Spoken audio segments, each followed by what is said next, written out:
Onward! Let the storm fuel our wrath! Aye! The thunder marches with us!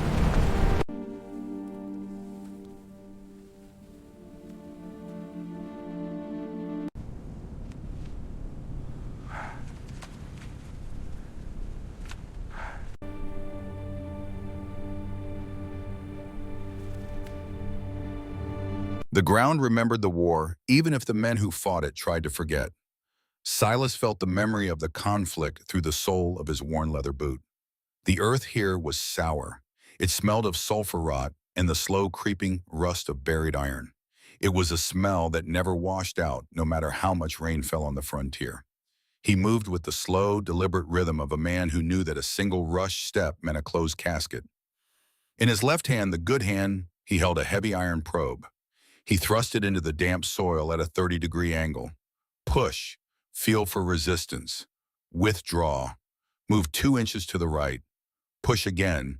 It was exhausting, punishing labor that set fire to the muscles in his shoulder, but it was the only way to clear the valley.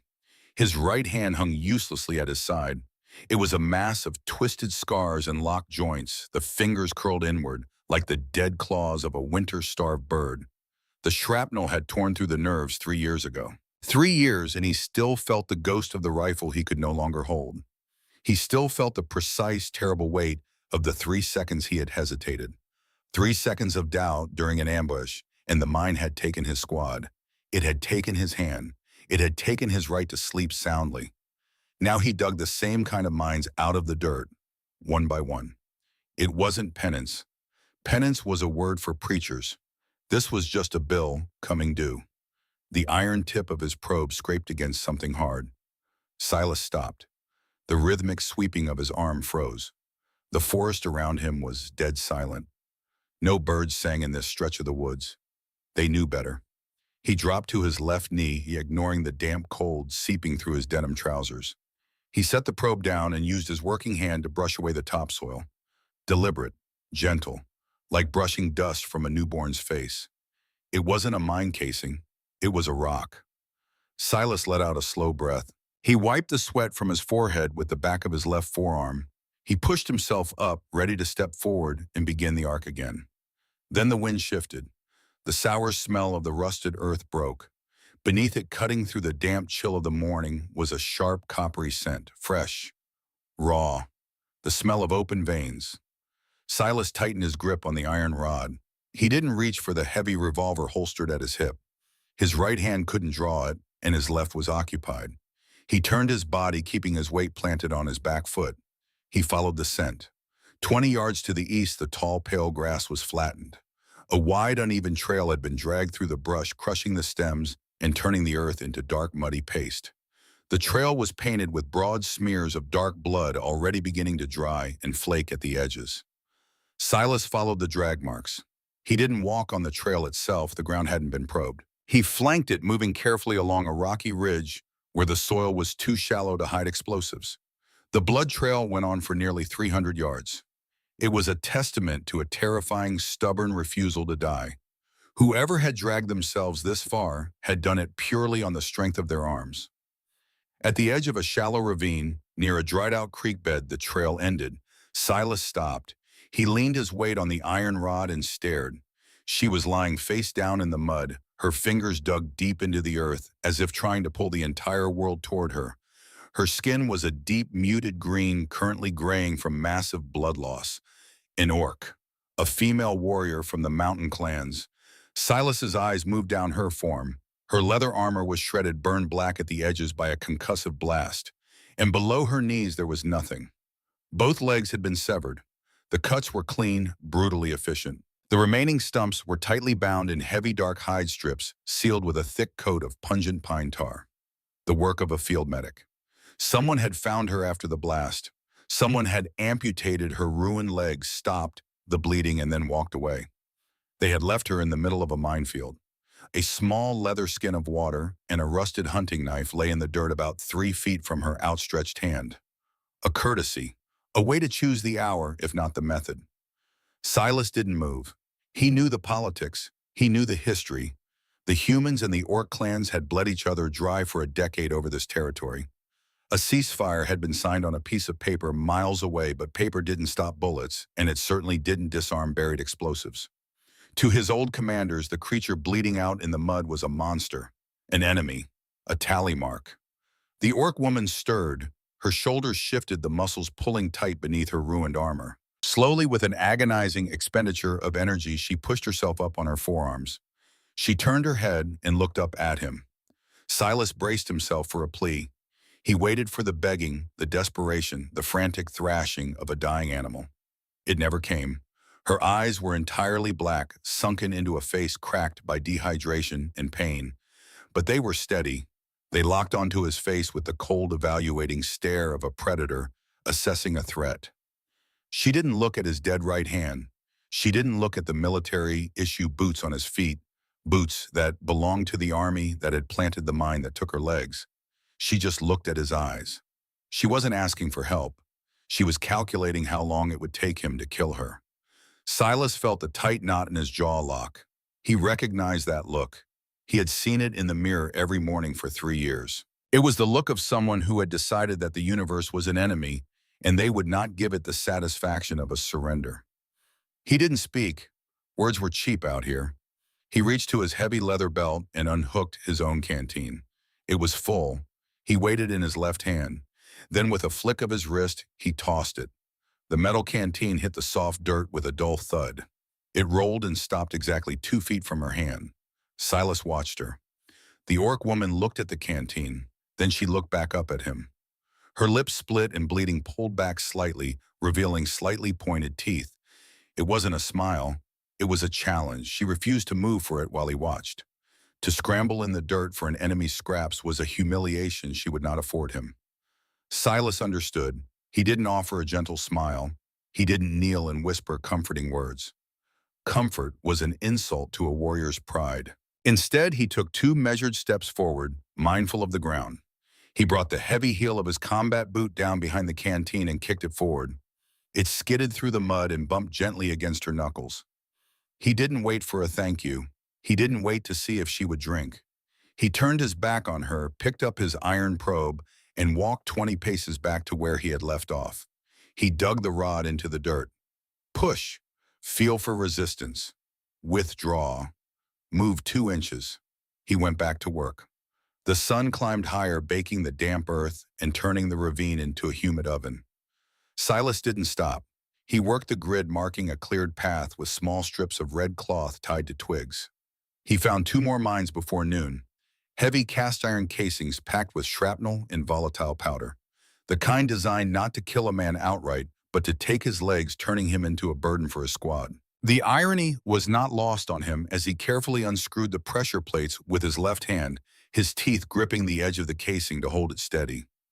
Every hour or so he glanced back at the ravine. She was still there. She had managed to drag herself a few feet closer to the shade of a large overhanging boulder. The canteen he had kicked to her was empty, lying discarded in the dirt. She was sitting upright now, her back braced against the stone. The rusted knife was in her hand. She was holding it loosely, but the blade was angled outward. She was waiting for the sun to go down. She was waiting for the wolves. When the light began to fail, the temperature plummeted. The frontier didn't ease into night. It slammed into it. The wind picked up, howling through the pines, carrying the biting promise of frost.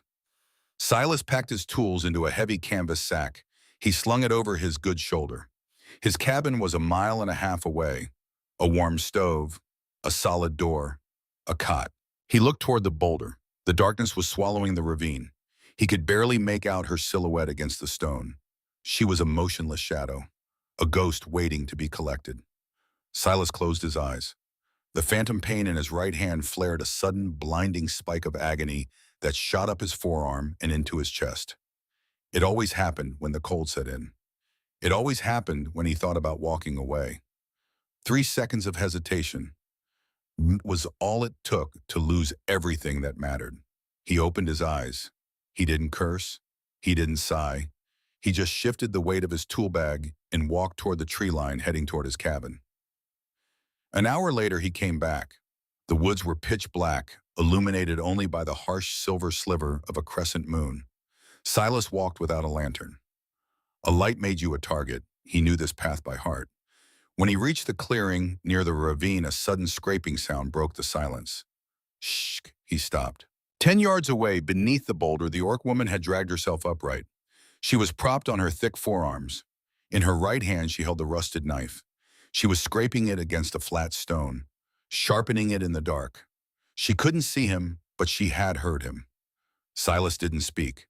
He stepped into the moonlight, making his silhouette visible. The scraping stopped.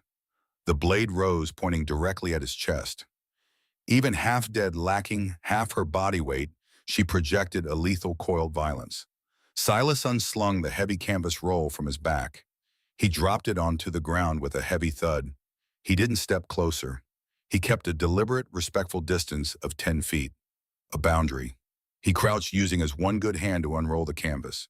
Inside was a thick, oil-treated tarp, a bundle of dry kindling, 3 solid logs of split oak, and a flint striker. He laid the tarp flat on the damp ground. He stacked the wood in a tight, efficient pyramid on the edge of the tarp. He struck the flint. The sparks showered down, catching the dry tinder. A small orange flame bloomed in the dark. The light threw their faces into sharp relief. Silas looked at her. Her green skin was drawn tight over her cheekbones. Her black eyes reflected the fire. The knife in her hand didn't waver. Silas stood up. He left the fire burning. He left the heavy tarp spread out on the ground beside the heat. He didn't offer to carry her onto it. He didn't offer a blanket. He didn't offer a single word of comfort. He turned and walked away into the dark, leaving her alone with the fire. By the time he returned the next morning, the sun was just cresting the ridge. The frost was thick on the grass, crunching under his boots. He carried his iron probe and a small burlap sack. He stopped at the edge of the clearing. The fire was dead, reduced to a pile of gray ash. But the orc woman was not in the mud. She had dragged herself onto the oil-treated tarp. She was sitting in the center of it, her back straight, her breathing shallow but steady. Her hands were caked in dried mud and her own blood, but they were resting on her lap. The knife was placed deliberately on the edge of the tarp within easy reach. She had survived the night. Silas felt a profound, silent shift in his chest. It wasn't pity. Pity was an emotion for soft men living in soft towns. It was respect, a deep, resonant acknowledgement of a will that refused to break. He walked toward the cold fire pit. He didn't look at her directly. He dropped the burlap sack. Inside was another full canteen of water, a wrapped bundle of dried venison, and a small tin of antiseptic salve. "I don't eat human charity," a voice rasped. Silas paused. It was the first time he had heard her speak. Her voice was like 2 grinding stones, coarse, heavy, and completely stripped of fear. He stood up slowly. He looked down at her. "It's not charity," Silas said. His voice was deep, weathered by years of shouting over artillery and years of speaking to no one. "It's a transaction." She tilted her head, her black eyes narrowing. "For what?" "You're in my grid," Silas said flatly. He gestured to the vast open field of tall grass behind her. "I'm clearing this dirt. A dead body attracts scavengers. Scavengers trip the pressure plates. It ruins my work." It was a lie, a cold, practical lie designed to give her an excuse to take the food without bruising her pride. She stared at him. She looked at his dead, curled right hand. She looked at the heavy iron rod in his left. She understood the lie. She recognized the architecture of a man who needed an excuse to do a decent thing. "My name is Runa," she said. It wasn't an introduction. It was a statement of existence. "Silas," he replied. He didn't say anything else. He picked up his probe and walked into the tall grass. Over the next 4 days, a strange, silent routine took hold. Silas arrived at dawn. He brought water, dried meat, and whatever scraps of hardtack he had in his cabin. He never handed it to her. He always set it down exactly at the edge of the tarp, the 2-foot boundary. Runa never thanked him. She ate the food with slow, methodical precision, making it last. She drank the water in measured sips. She watched him work. For 10 hours a day, she sat on the tarp and watched a one-handed human painstakingly dismantle the lethal traps his own people had buried. She watched the sweat pour down his face. She watched the way his muscles strained. But mostly she watched his right hand. She saw how he tried to hide it, keeping it tucked against his thigh, as if the dead limb was a shameful secret. On the afternoon of the 5th day, the sky turned a bruised, violent purple. The air pressure dropped heavy and thick. A mountain storm was rolling in. Silas stopped his sweeping. He looked at the sky, then looked at Runa. The oil tarp would keep the mud off her, but it wouldn't stop the freezing rain. She would die of exposure before midnight. He didn't ask her permission. He walked to the tree line and found a stand of young pine. Working with one hand was a brutal, ugly process. He couldn't swing an axe properly without a stabilizing grip. Instead, he used a heavy machete hacking at the trunks with savage, exhausting chops from his left arm. It took him an hour to drop 4 thick saplings. He dragged them back to the rock wall where Runa sat. She watched him approach. She didn't shrink back, but her hand slid closer to her rusted knife. Silas ignored her. He leaned 2 of the heavy saplings against the rock face, creating a steep, angled frame. He didn't have rope. He used strips of heavy canvas cut from his tool bag. Tying a knot with one hand is an exercise in profound frustration. Silas held one end of the canvas strip in his teeth, using his left hand to loop the other end around the wood. He pulled, trying to secure the joint. The wet canvas slipped. The sapling crashed to the ground, narrowly missing Runa's shoulder. Silas let out a low, guttural growl. He knelt in the dirt, his breathing heavy. His right hand, the useless claws, twitched against his leg, a phantom impulse trying to command dead nerves. "You're fighting the material," Runa said. Silas looked up, wiping sweat from his eyes. Runa pointed a thick green finger at the canvas strip. "You loop it over the top first. Let the weight of the wood pinch the fabric. Then you tie." Silas stared at her. He didn't argue. He picked up the sapling, leaned it against the rock, and followed her instructions. He looped the canvas over the top, letting the wood press down on it. It held just long enough for him to tie a clumsy one-handed knot with his teeth in his left hand. It wasn't pretty, but it was solid. For the next 2 hours, they worked in tandem. Runa, sitting on the ground, became the architect. She had lived her entire life in war camps and mountain ridges. She knew how to build structures that could withstand a gale. Angle the left pole inward. The wind funnels through this ravine. Silas hacked. Silas dragged. Silas tied. Pack the base with the loose rocks. Don't use mud, it washes out. He hauled the stones, his left arm burning with fatigue, his chest heaving.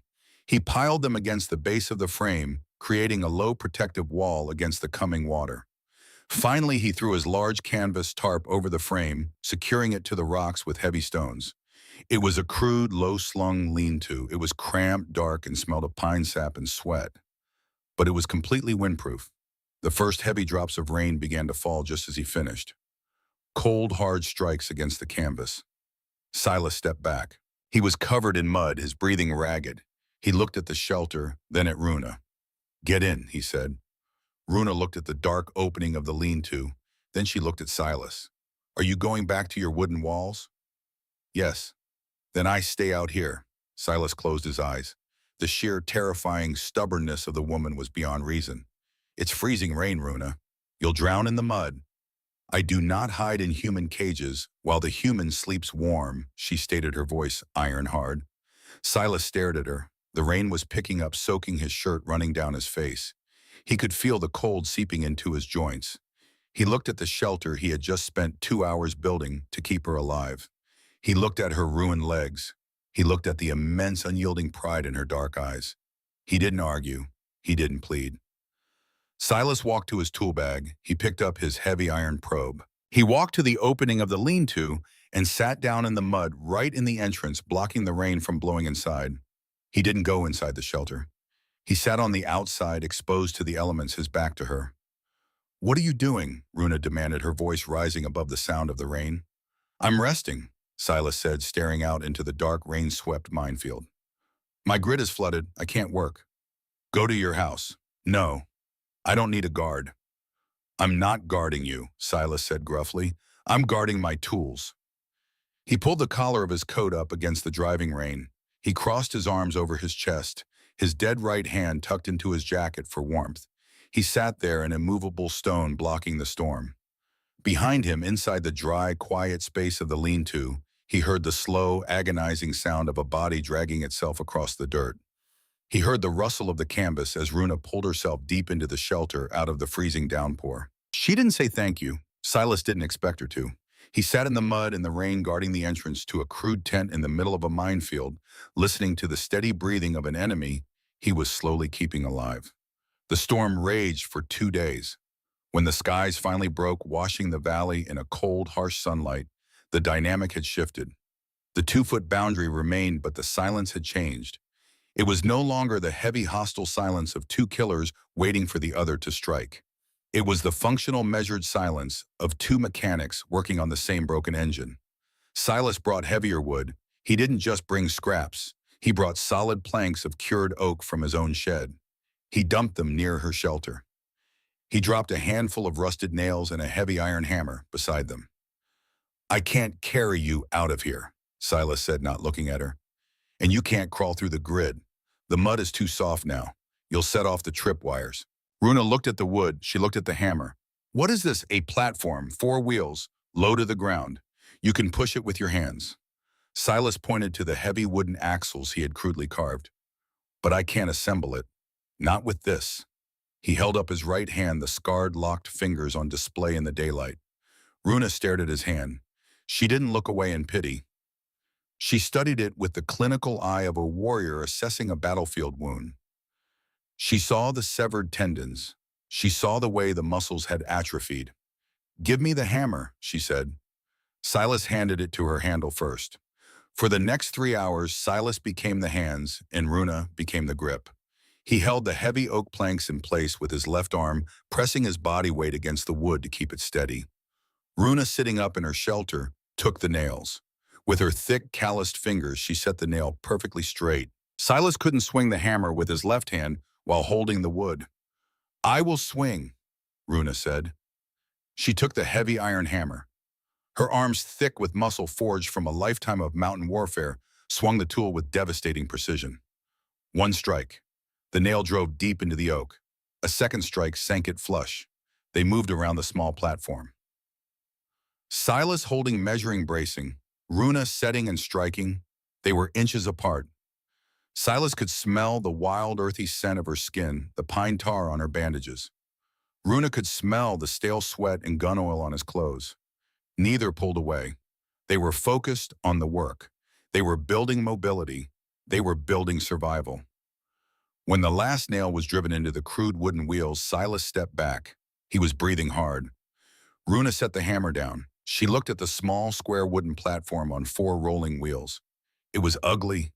It was heavy, but it was solid. Using her arms, she grabbed the edges of the platform.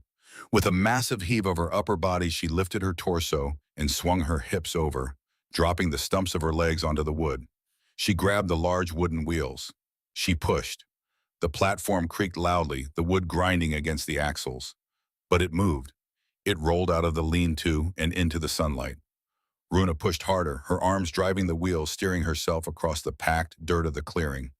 She rolled to the edge of the creek bed. She stopped. She looked out over the vast, deadly expanse of the minefield. She was no longer a body waiting to be buried in the mud. She had wheels. She had height. Silas watched her from the shadow of the rock wall. He didn't smile. He just wiped his hands on his trousers and picked up his iron probe. "Don't roll past the red markers," he said, turning toward the tall grass. "The ground is soft. The wheels will sink, and you'll hit a plate."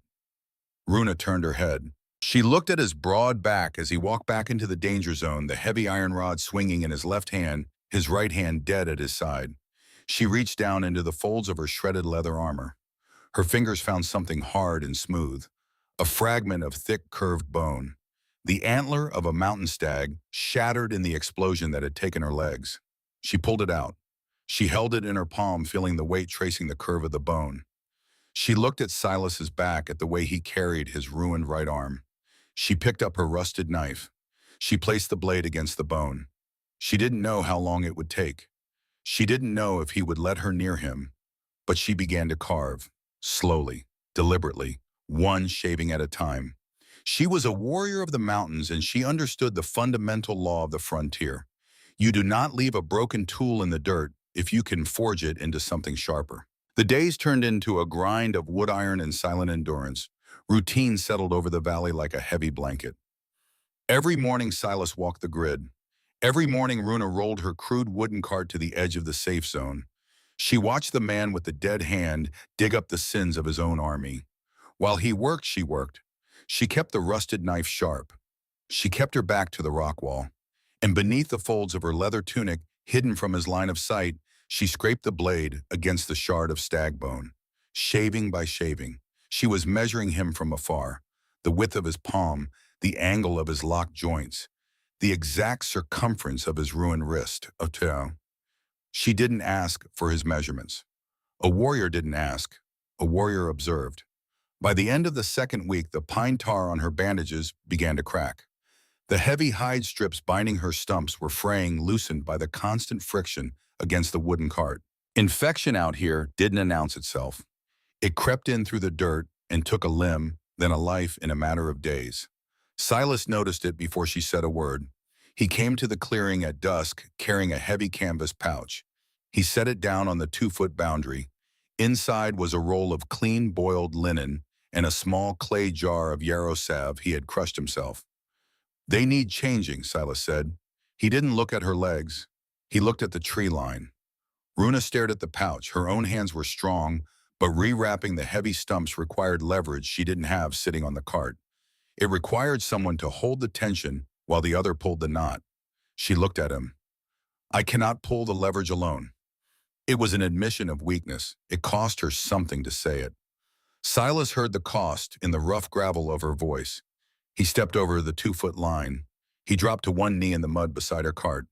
He didn't ask. He just reached out with his left hand and took the edge of the frayed hide. He pulled the old bandages away. The skin underneath was raw, angry red at the edges, but clean. She had fought off the rot with pure, stubborn vitality. Silas opened the jar of salve with his teeth. He smeared the thick, bitter-smelling paste over the healed incisions using his left thumb. Then he unrolled the clean linen. Lift, he grunted. Runa braced her hands on the wooden cart and lifted her weight. Silas looped the linen under her thigh. He pulled it tight with his left hand. But to secure the wrap, to pull the tension necessary to stop the swelling, he needed his right. He brought his dead, curled hand up. He tried to press the side of his stiff wrist against the bandage to hold it in place while he looped the linen again. The slick salve made the fabric slippery. His rigid, scarred knuckles couldn't find purchase. He bit down on his own lip. He pressed harder, his shoulder trembling with the effort of forcing a dead limb to work. The linen slipped. Silas cursed a low, vicious sound in the back of his throat. He leaned forward, trying to catch the loose bandage with his teeth. As he shifted his weight, his boots slid in the slick mud. He went down hard. He hit the dirt shoulder first, dropping the roll of linen into a puddle of brown muck. He lay there for a second, the cold mud soaking through his shirt. He looked at his twisted right hand covered in dirt. My fingers are more useless than rusted scrap, Silas muttered to the ground. Above him, there was a sound. It started as a sharp intake of breath, then a low, vibrating hum deep in a heavy chest. Silas rolled over, wiping the mud from his face with his good arm.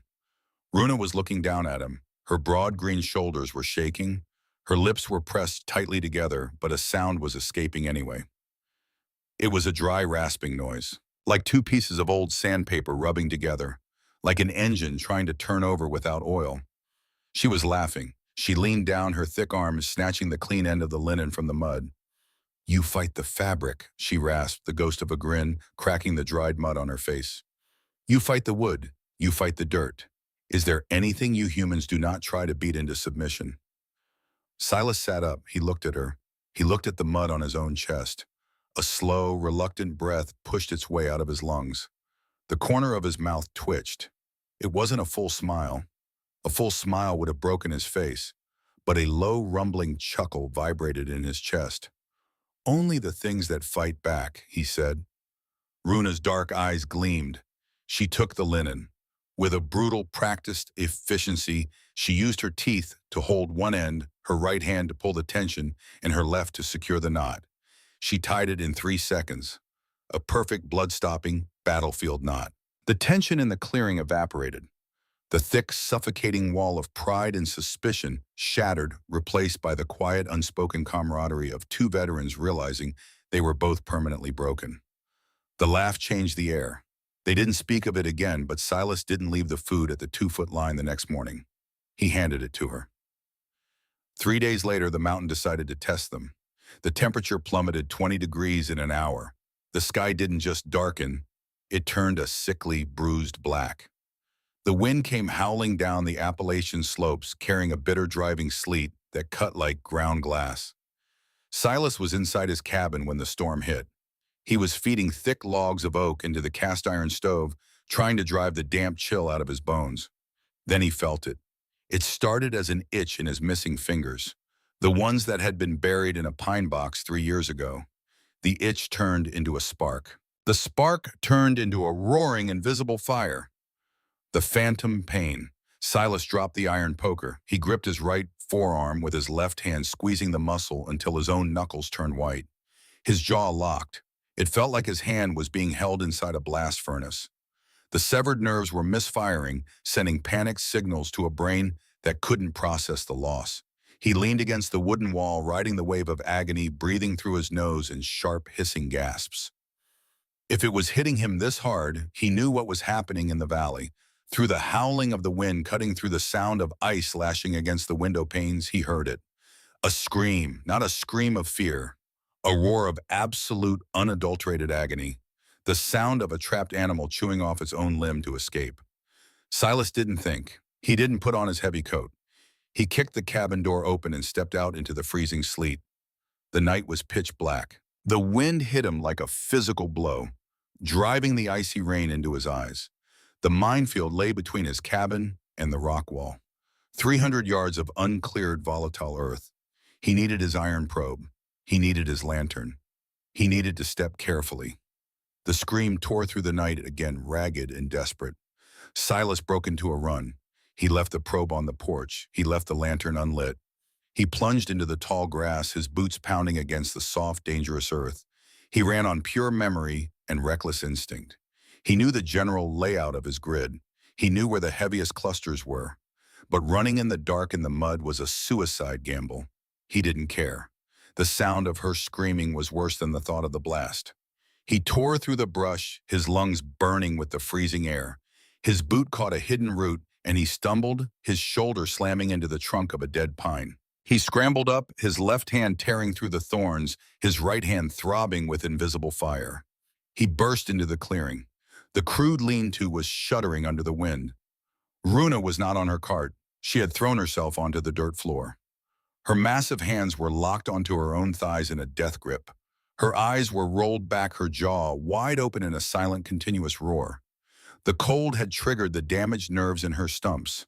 Her body believed her legs were still there, and it believed they were being crushed by the iron teeth of the explosive trap. Silas slid into the mud beside her. The sleet was blowing sideways into the shelter. He didn't try to speak. Words couldn't reach a mind drowning in pain. He threw his left arm around her broad, shuddering shoulders. He pulled her heavy torso up from the dirt and hauled her against his chest. Runa fought him. She thrashed her tremendous strength, nearly throwing him backward into the storm. Her fists swung wildly, clipping his jaw. Silas tasted blood. He didn't let go. He wrapped his good arm tighter, pinning her against him. He took his right arm, the ruined, twisted hand that he couldn't control, and pressed the forearm hard against her back, using his body weight to lock her down. "They're burning," she choked out, her voice a ragged sob. "They're burning in the dirt." "I know," Silas growled, his mouth right next to her ear, fighting to be heard over the wind. "I know." She gripped his jacket. Her thick fingers dug through the heavy canvas, piercing his skin. "Make it stop. Cut them off again." "They're gone, Runa. The legs are gone." Silas tightened his grip. "You are here. You are above the ground. Feel the wood. Feel the rain." She writhed her head, snapping back against his collarbone. The phantom fire was consuming her. Silas shifted his weight. He took his dead right hand and jammed the twisted, scarred knuckles directly against her neck, right where her pulse hammered against her skin. "Feel this?" he ordered, his voice cracking with his own pain. Runa gasped. The hard, unnatural pressure of his locked joints shocked her nervous system. "My hand is burning too," Silas said, his chest heaving against hers. "Every finger. Right now. It feels like it's holding a red-hot coal, but it's not real. It's a ghost, Runa. It's a ghost trying to kill you." She stopped thrashing. Her breathing came in rapid, shallow bursts. Her dark eyes, wild and unfocused, locked onto his face in the dim light. She felt the heavy, erratic thud of his heart against her ribs. She felt the rigid, dead knuckles pressing into her neck. "Look at me," Silas commanded. She looked. 3 seconds, Silas said, staring into her eyes. The wind tore at the canvas above them. "I was on point, a ravine just like this one. I saw the tripwire in the grass. I had my rifle up. My squad was right behind me. I just had to raise my left hand to signal the halt." He swallowed hard, the memory choking the air from his lungs. I hesitated. For 3 seconds, I looked at the wire, and my brain went blank. Just 3 seconds of doubt. My corporal took a step. He hit the plate. Silas's voice dropped to a hoarse whisper. The blast took my hand. The shrapnel took my squad. 5 men, gone, because I couldn't move my hand fast enough. Runa stared at him.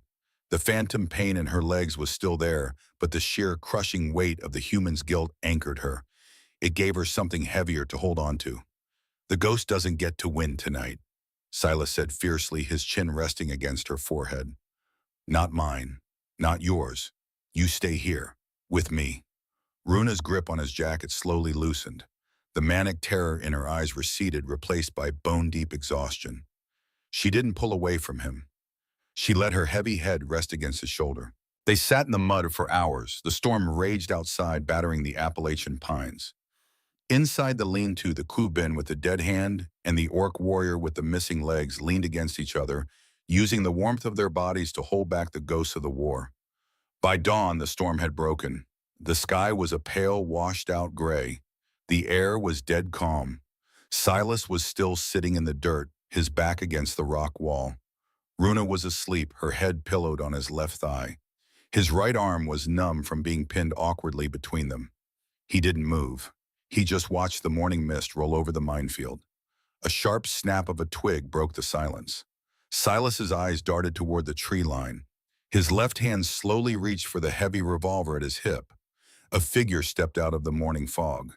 It was an orc, taller than Runa Leaner, wearing robes of dyed gray wool instead of leather armor. She moved with an eerie, silent grace, stepping perfectly in the tracks Silas had left in the mud the night before. She carried a heavy leather satchel slung across her chest. She stopped at the edge of the clearing. She looked at the wooden cart. She looked at the crude lean-to. She looked at Silas, sitting in the mud with Runa asleep on his lap. "You did not trip the wire in the dark, human," the orc woman said. Her voice was smooth, cultured, and carried the quiet authority of a commander. "You are either very skilled or very foolish." "Both," Silas said quietly, not taking his hand off his gun. "Who are you?"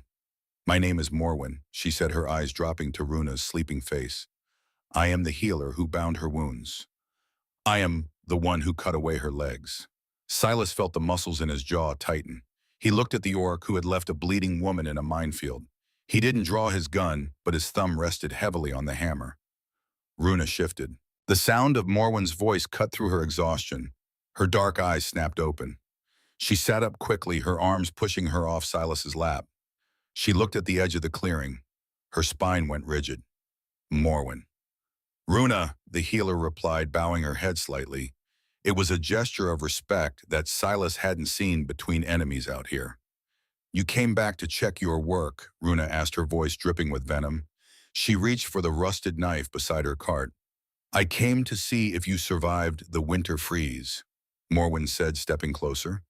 "And to see if the human honored the silent truce of the grid. He honored nothing. He is clearing his own metal from the dirt." Morwen looked at Silas. She looked at his dead right hand. She saw the heavy iron probe leaning against the porch of the cabin in the distance. She understood immediately. "A penance," Morwen noted softly. "A job," Silas corrected. Morwen turned her attention back to Runa. "The clan has moved north. The elders believe you perished in the blast." "They believe what they arranged," Runa spat. She pulled herself up onto her wooden cart, sitting tall, her chin raised. "They left me in the iron field. They left the water out of reach. It was an execution without the courage of a blade." Silas watched the exchange. He kept his mouth shut. This was clan business. But he watched Morwen's face. The healer didn't look guilty. She looked burdened. "It was not about your legs, Runa," Morwen said quietly. "A warrior without legs can still command from a saddle. A warrior without legs can still inherit the chieftain's mantle. Silas frowned. Inherit Runa's hands gripped the wooden wheels of her cart so hard the knuckles turned pale green. They left you because of the scent. Morwen continued, her voice devoid of cruelty, delivering only tactical facts. The elders smelled the barrenness on you. A chieftain who cannot bear children is a dead end for the bloodline. When the Iron Mine took your legs, your uncle saw the opportunity. He convinced the council you were cursed by the earth itself. That to carry you out was to carry the curse to the new hunting grounds. Silas felt a cold shock register in his chest. He looked at Runa. She wasn't just a discarded soldier. She was royalty, a princess of the mountain clans. And her own family had used a tragic injury as a political excuse to throw her away simply because they believed she couldn't breed an heir. They told the warriors to march, Morwen said, her eyes glistening slightly in the morning mist. I defied the march long enough to cut away the ruined flesh and seal the veins. I left you the water. It was all I could carry without being executed for treason myself. You should have left me to bleed, Runa said, her voice hollow, staring at the mud. No, Morwen said firmly. I preserve the bloodline, even if the elders are too blind to see it. The healer reached into her robe. She pulled out a small, heavily wrapped bundle and tossed it into the mud near the cart. Dried herbs, for the phantom fire in the nerves. Boil it with pine needles. It will dull the memory of the limbs. Morwen looked at Silas one last time. She is not a stray dog human. She is the daughter of the High Ridge. Treat her with the honor your own kind lacks. Before Silas could respond, this orc healer turned and melted back into the tree line, moving silently through the fog, leaving the clearing exactly as she found it. Silas sat in the dirt. He looked at the small bundle of herbs. He looked at Runa. She was sitting frozen on her cart. Her massive shoulders were slumped. The fierce, untouchable pride that had kept her alive for 2 weeks had been pierced. The reality of her exile, not just abandoned, but betrayed by her own blood for something she couldn't control, was a heavier blow than the explosive that took her legs. She slowly turned her head. She looked at Silas, expecting to see pity. She expected him to look at her differently now that he knew she was a deposed barren princess of a savage clan. Silas met her gaze. He didn't offer a soft look. He didn't offer platitudes about family or destiny. He placed his hands on his knees and pushed himself up from the mud. His joints popped in the cold morning air. He dusted the wet dirt off his denim trousers with his good hand. He walked over to the wooden cart. He picked up the heavy iron hammer that lay in the dirt. He tossed it onto her lap. The front left wheel is sticking, Silas said, his voice completely flat, completely normal. The axle pin needs to be driven deeper. Runa stared at the hammer in her lap. I can't hold the pin and swing. Silas continued, turning his back to her and walking toward his cabin to retrieve his iron probe. Fix it, then boil the water for the herbs. I've got a grid to clear. Runa looked at his broad back as he walked away. He hadn't cared about her title. He hadn't cared about her curse. He only cared that her wheels were working and that she stayed alive. A slow, deep breath filled her chest. The crushing weight of the betrayal didn't vanish, but it shifted. It became something she could carry. She picked up the hammer. She reached into her tunic and pulled out the piece of stag bone. She went back to carving. The frontier rarely announced its violence. It usually came quietly, slipping through the pines like a starving wolf. But 4 months later, the violence announced itself with the heavy rhythmic thud of iron-shod hooves against the packed dirt of the ridge road. Silas was at the edge of the tree line. He had just pulled the casing of a jagged anti-personnel mine from the mud, his left arm shaking from the exertion. He stopped. He didn't drop the rusted explosive. He held it against his thigh and turned his head, his ear tilted toward the wind. 4 horses, moving at a steady, disciplined trot. It wasn't a trader's wagon. Traders drove slow, their wagons groaning under the weight of pelts and salted meat. It wasn't a drifter. Drifters kept to the shadows, avoiding the open roads. This was cavalry spacing. 2 abreast, 20 yards between the front pair and the rear guard, a military patrol. Silas looked back toward the cabin. Runa was on her wooden cart parked on the hard-packed dirt near the porch. She had moved out of the lean-to and into the cabin months ago. The small, crude wheels of her cart had carved deep, familiar tracks across the threshold of his front door, marking a life shared inside. She was sitting in the morning sun, her lap covered by a heavy wool blanket. Her hands were working beneath it, out of sight. She heard the horses, too. Her broad green shoulders went completely still. Her chin lifted. She didn't scramble to hide. She didn't push the wheels of her cart toward the safety of the cabin's thick oak door. A princess of the high ridge did not retreat from the sound of hooves. Silas dropped the diffused mine into his canvas sack. He left the sack in the grass. He walked back to the cabin, his strides long and deliberate. He bypassed his heavy rifle resting inside the doorway. A rifle meant a siege. A siege against 4 trained riders ended with a burned cabin in 2 shallow graves. Instead, he walked to the chopping block near the porch. He reached down with his good left hand and picked up his blacksmith's hammer. It was a 4-pound block of solid blackened steel on a thick hickory handle, a tool for shaping hot iron, a tool that didn't run out of bullets. He stepped into the center of the yard, placing himself exactly between the road and the woman on the wooden cart. He planted his boots shoulder-width apart. He let his dead right hand hang uselessly at his side. He rested the heavy hammer against his left thigh. He waited. The riders crested the ridge. They wore the tattered, faded blue coats of the border militia. The brass buttons were tarnished, the wool patched with civilian leather, but the men wearing them still sat in their saddles with the arrogant, rigid spines of regular army. At the front rode a man Silas had spent 3 years trying to forget, Captain Garrick. His face was a map of old knife scars and sun-baked leather. He had the cold, dead eyes of a man who looked at the world and saw only assets and obstacles. 3 years ago, Garrick had been the one to order the mining of the valley. He was the architect of the explosive grid that had taken Silas's hand, his squad, and his soul. Now Garrick was a mercenary running a private security racket for the frightened settlements down the mountain. Garrick pulled back on the reins. His massive roan stallion snorted, tossing its heavy head. The 3 riders behind him fanned out their hands, resting casually on the grips of their holstered revolvers. The yard fell dead silent. The wind stopped moving through the pines. Garrick looked at the small, sturdy cabin. He looked at the cleared grid of the minefield stretching out behind it. He looked at the heavy blacksmith hammer in Silas's left hand. Then his cold eyes shifted to the porch. He saw the wooden cart. He saw the broad, green-skinned woman sitting on it. Garrick's jaw tightened. A slow, ugly smirk crawled across his face. "Silas," Garrick said. His voice was a rasping bark loud enough to echo off the rock face. "I heard a rumor from a passing scout. I didn't believe it. I thought my best engineer didn't lose his mind in the blast. I thought you were up here doing penance."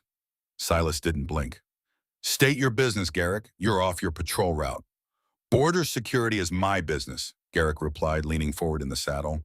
The leather creaked loudly in the quiet yard.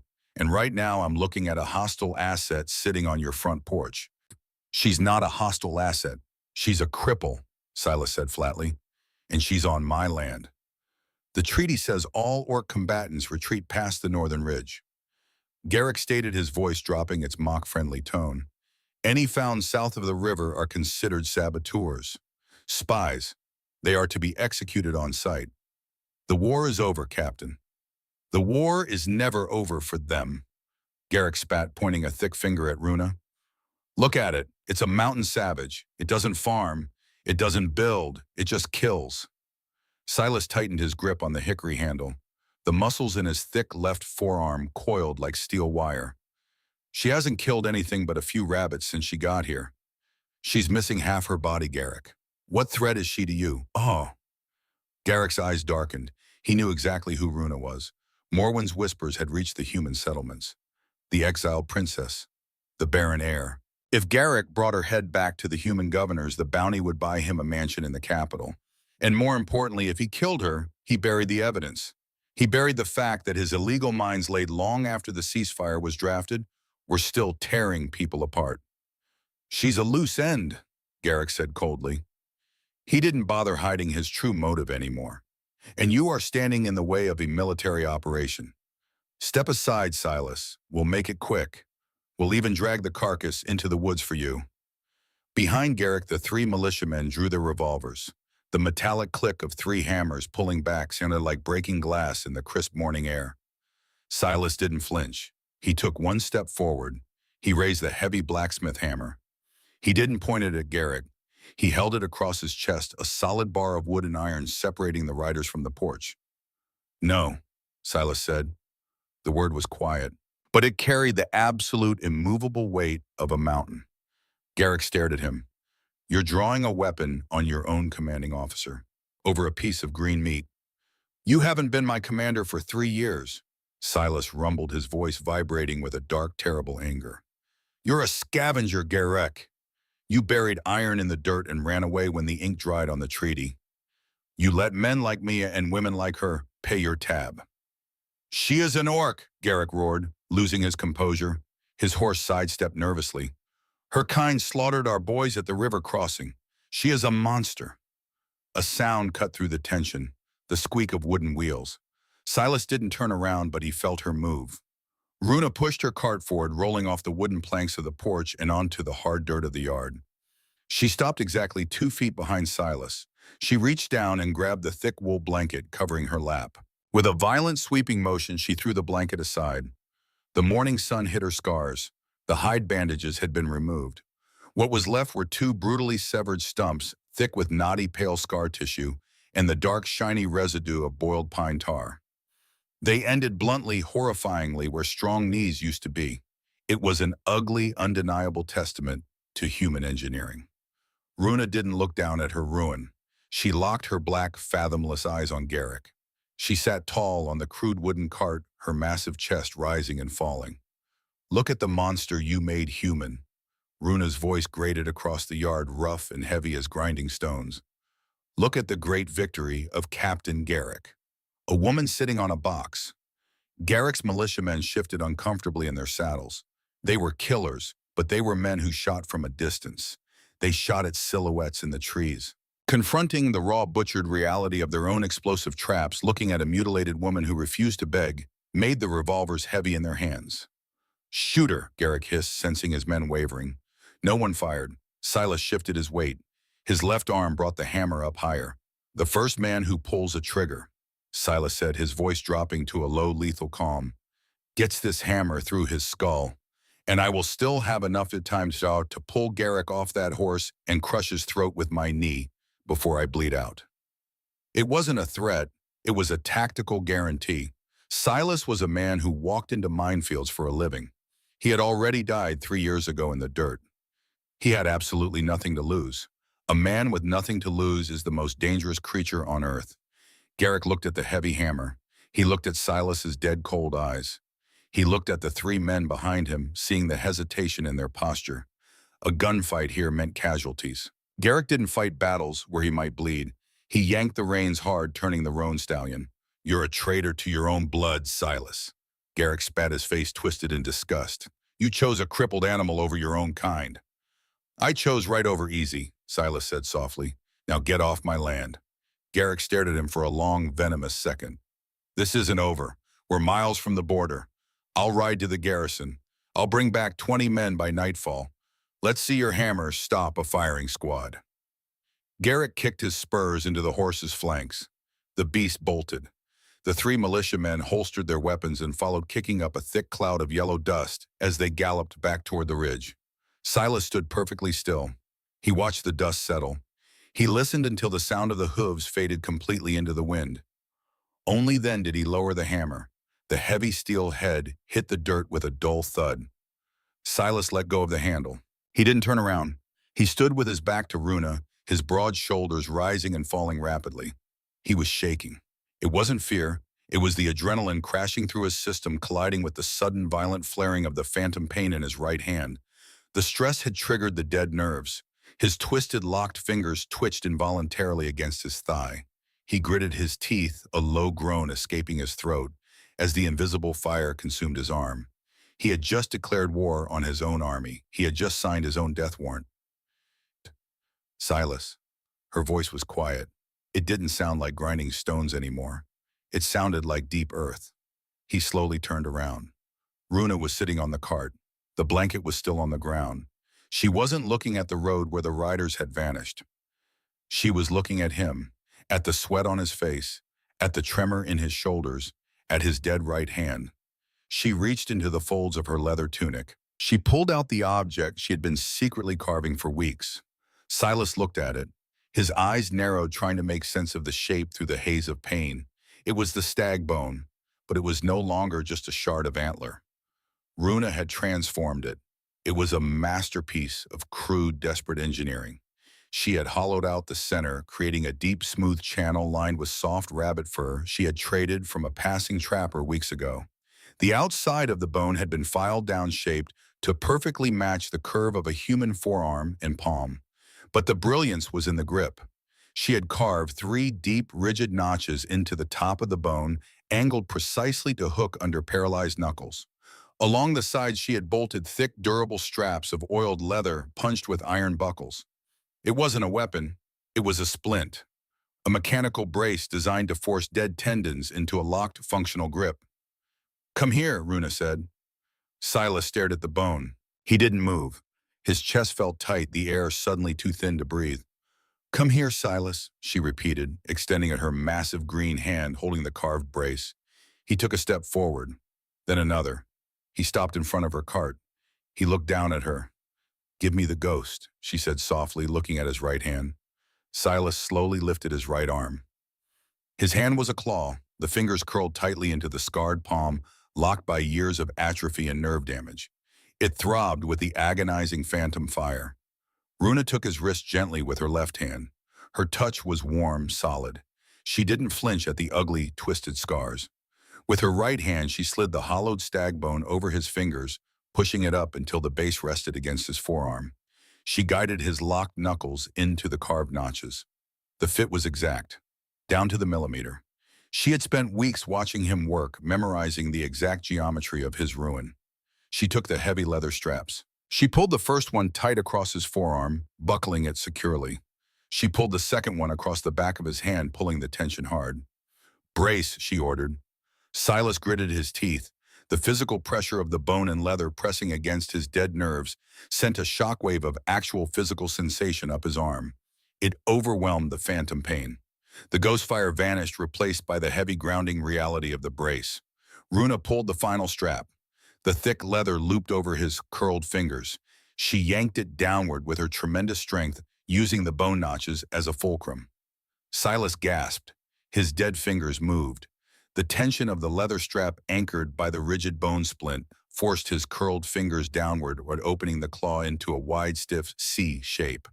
The bone held the fingers in place. He couldn't wiggle them. He couldn't feel the tips.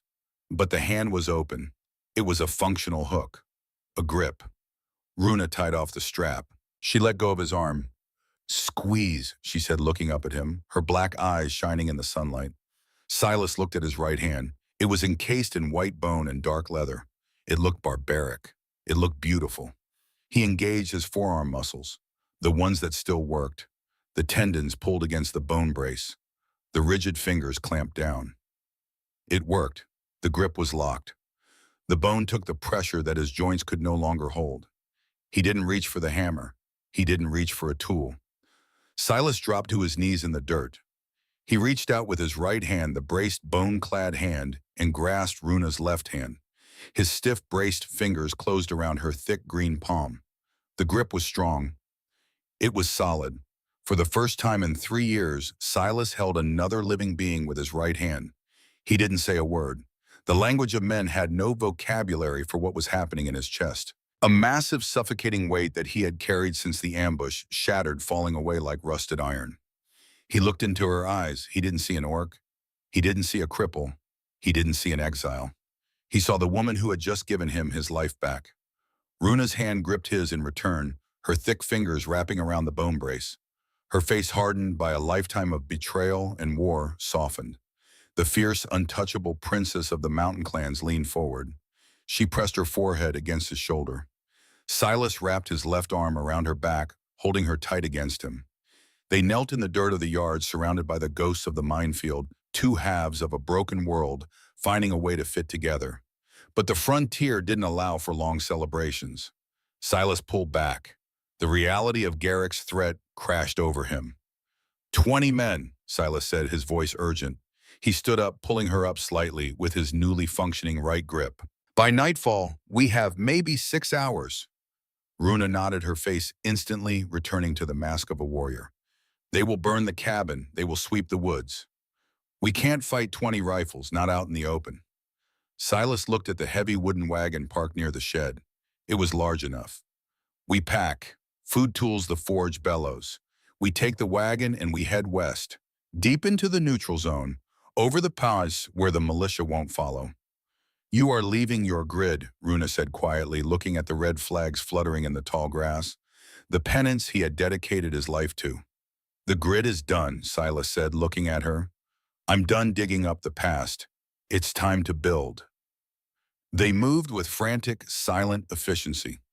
Silas dragged heavy sacks of flour-dried beans and salt pork from the cellar. He used both hands. The left carried the weight, the right locked in the bone brace gripped the canvas straps securely. The joy of simply carrying a bag with two hands brought a fierce, wild energy to his movements. Runa rolled her cart into the cabin. She packed the blankets. She packed the medical supplies. She took down his heavy winter coats. By mid-afternoon, the wagon was loaded. The heavy draft horse was hitched to the front. Silas stood in the center of the empty cabin. It was stripped bare. Just the cast-iron stove and the rough-hewn table remained. He felt a pang of sorrow for the quiet walls, but it was fleeting. The home wasn't the wood. The home was outside, sitting on a wooden cart. He walked out onto the porch. Runa was sitting by the wagon. She had a heavy wool cloak wrapped tightly around her broad shoulders.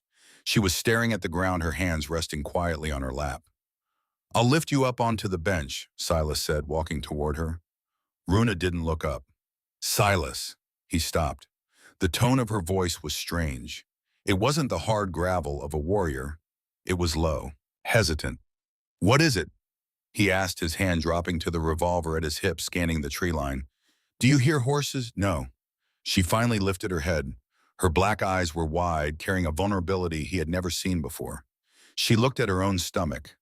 She rested a heavy green hand against the thick leather of her tunic.